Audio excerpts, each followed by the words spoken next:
আসসালামু আলাইকুম রহমতুল্লাহ।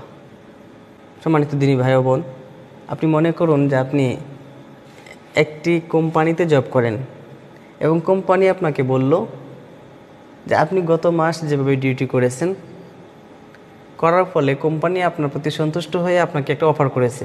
অফারটি হলো, আপনি যদি এই মাসে 6 দিন আরও ডিউটি করেন তাহলে পুরো বছরের বেতন আপনাকে দিয়ে দেওয়া হবে। মাত্র 6 দিন, মাত্র 6 দিন যদি আপনি এই মাসে ডিউটি করেন তাহলে পুরো বছরের বেতন আপনাকে দিয়ে দেওয়া হবে। বলেন তো, এই রকম অফার যদি আপনাকে করে তাহলে কি আপনি এই অফারটাকে হাতছাড়া করবেন? শুধু আপনি নয়, যে কোনো বুদ্ধিমান মানুষ এই সুযোগ, এই অফার হাতছাড়া করবে না। অথচ আল্লাহ রসুল সাল্লাল্লাহু আলাইহি ওয়াসাল্লাম আমাদের জন্য একই রকম সুযোগ বা অফার দিয়েছেন। কিভাবে?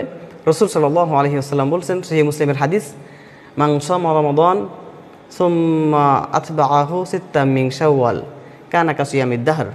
রসুল সাল্লাল্লাহু আলাইহি ওয়াসাল্লাম এখানে বলেছেন যে মান সামা রমাদান, যে ব্যক্তি রমাদান মাসের সিয়াম পালন করলো, সুম্মা আতবাআহু সিত্তাম মিন শাওয়াল, অতঃপর এই শাওয়াল মাসে এসে আরও 6টি সিয়াম পালন করেছে, তাহলে তার কি হবে? তার যেটা হবে সেটা হলো সে যেন সারা বছর সিয়াম পালন করেছে। সুবহানাল্লাহ।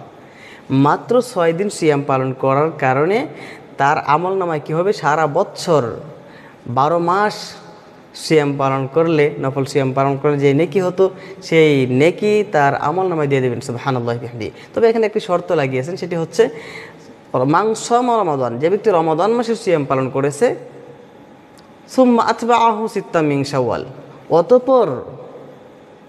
অতঃপর শাওয়াল মাসের 6টি সিয়াম পালন করেছে। তাহলে বোঝা যাচ্ছে এখানে বলা হয়েছে যে রমাদান মাসের সিয়াম শর্ত, যে ব্যক্তি রমাদান মাসের ফরজ সিয়াম পালন করেছে সে এই অফারটা পাবে। সুতরাং আমরা যারা রমাদান মাসের সিয়াম পালন করেছি, আমরা চাইলে সেই সুযোগটা, সেই অফারটা গ্রহণ করতে পারি। আল্লাহ সুবহানাহু ওয়া তাআলা আমাদেরকে সিয়ামগুলো সঠিকভাবে পালন করার তৌফিক দান করুন। আল্লাহুম্মা আমিন।